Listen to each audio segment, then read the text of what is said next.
राधे राधे, जय श्री कृष्णा। आज मैं आप सबके लिए बालों को कब धोया जाता है, हमारे लिए कौन कौन से दिन ऐसे हैं जिस दिन हमें बाल धोने चाहिए, उससे संबंधित जानकारी लाई हूँ। मैंने अपने इंस्टाग्राम पर वीडियो शेयर की थी छोटी सी, तो मैंने सोचा आप सबके लिए यूट्यूब पर भी शेयर करूँ ये वीडियो। तो हमें बाल किस दिन धोने चाहिए, हमारे लिए अच्छे दिन कौन कौन से हैं, वही मैं आप सबके साथ में शेयर कर रही हूँ। जैसे कि सोमवार को हम बाल धो सकते हैं, यह दिन सबसे अच्छा दिन है। और शुक्रवार को भी बाल हम धो सकते हैं, ये भी दिन बहुत अच्छा है।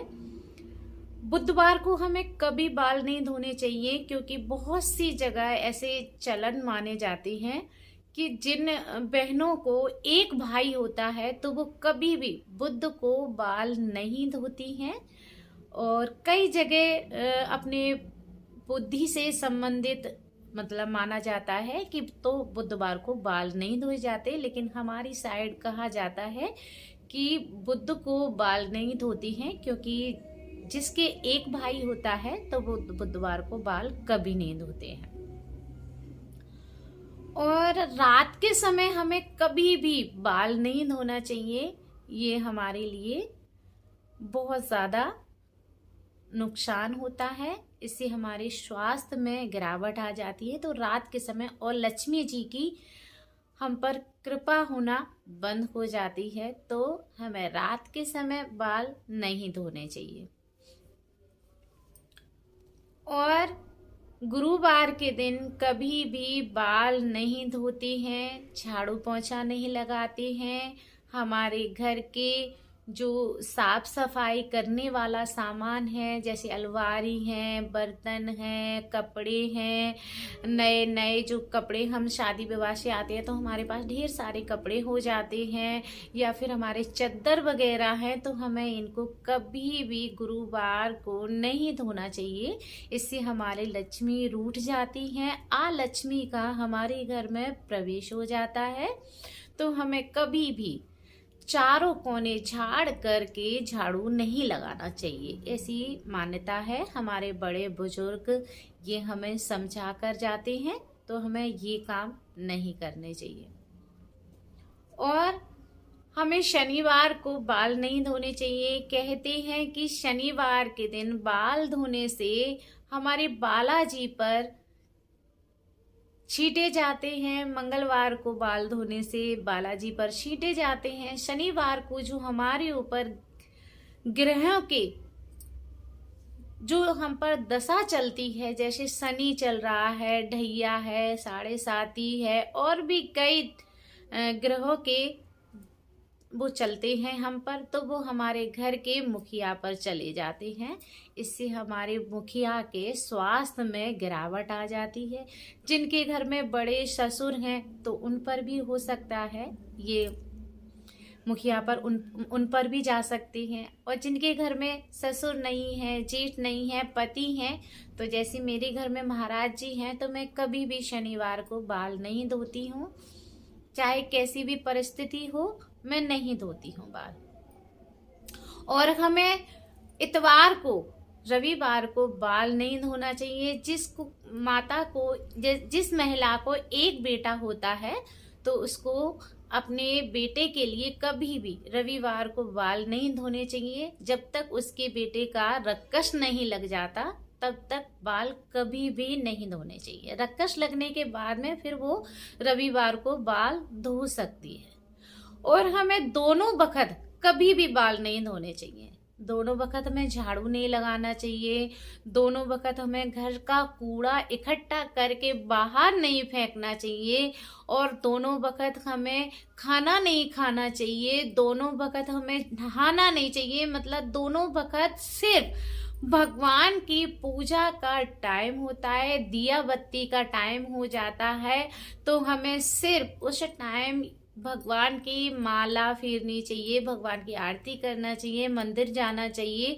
तो दोनों वक्त हमें ऐसे घर के से संबंधित कोई काम नहीं करने चाहिए, जैसे कभी भी सिलाई नहीं की जाती है, नाखून नहीं काटे जाते हैं दोनों वक्त। ये दोनों वक्त का मतलब होता है सूर्य नारायण जब अस्त होते हैं, जब सूर्य नारायण डूबते हैं और संध्या प्रिया का टाइम होता है, दोनों आपस में मिलते हैं, जैसे रात और दिन का जो मिलन होता है उस टाइम को हम दोनों वक्त कहते हैं। तो दोनों वक्त संध्या प्रिया के टाइम पर हमें घर का कोई भी काम नहीं करना चाहिए, सिर्फ पूजा के अलावा।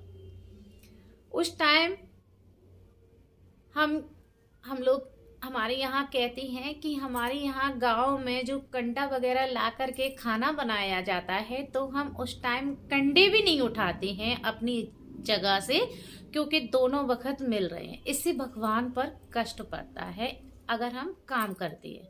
मेरी मम्मी तो मुझे, जैसे हम नहीं मानते थे, जिद करते थे शादी से पहले कि नहीं हम तो चोटी करेंगे, तो मेरी मम्मी कह देती थी नहीं बेटा चोटी नहीं करो, भगवान की थाली में बाल चले जाएंगे, तो फिर भगवान के मुंह में चले जाएंगे तो भगवान का गला सूज जाएगा। तो इस वजह से फिर हम मान जाते थे, फिर हमें डर लग जाता है कहीं ऐसा नहीं हो भगवान का गला सूज जाए, तो इस बात को हम मानकर फिर चोटी वगैरह करना बंद कर देते थे। इसी प्रकार हमें खाना भी नहीं खाना चाहिए।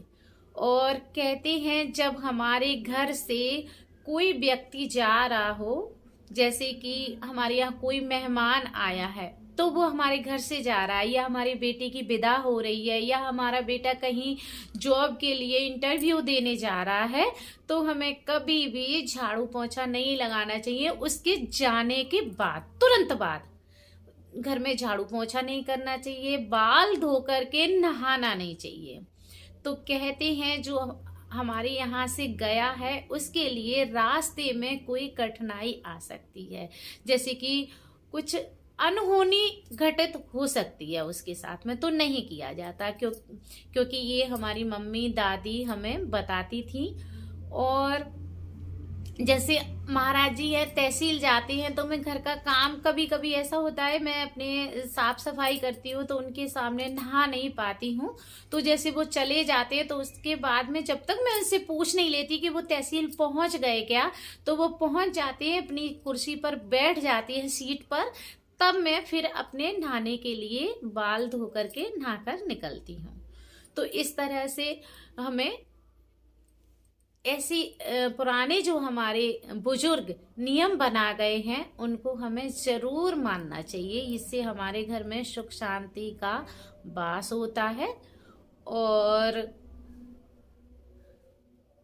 हमें कभी भी अमावस्या को बाल नहीं धोने चाहिए। कहते हैं, मेरी मम्मी बताती थी कि जिन लड़की को माँ है, उस लड़की की माँ जिंदा है, तब तक अमावस्या के दिन बाल नहीं धोते। इसका कारण क्या है मैं आपको सर्च करके बताऊंगी अगर कहीं मुझे मिल जाएगा तो, लेकिन मेरी मम्मी का जो कहना था वो मैं आपको बता रही हूँ। इस प्रकार हमें पूर्णमासी को बाल नहीं धोते। जिनकी सास जिंदा होती है तो हमें पूर्णिमा के दिन कभी भी बाल नहीं धोना चाहिए। एकादशी के दिन तो धोते ही नहीं है, और अमावस्या पूर्णिमा को भी नहीं धोए जाते हैं बाल। और हमें कभी भी दोनों वक्त कहीं भी नहीं जाना चाहिए, अपने घर को छोड़ के नहीं जाना चाहिए। हमें किसी को दही या दूध से भरे चीजें नहीं देना चाहिए दोनों वक्त के टाइम पर। इससे भी हमारे घर से लक्ष्मी रुष्ट हो जाती है। तो जय श्री कृष्णा। आशा करती हूँ आपको यह जानकारी पसंद आई होगी। राधे राधे।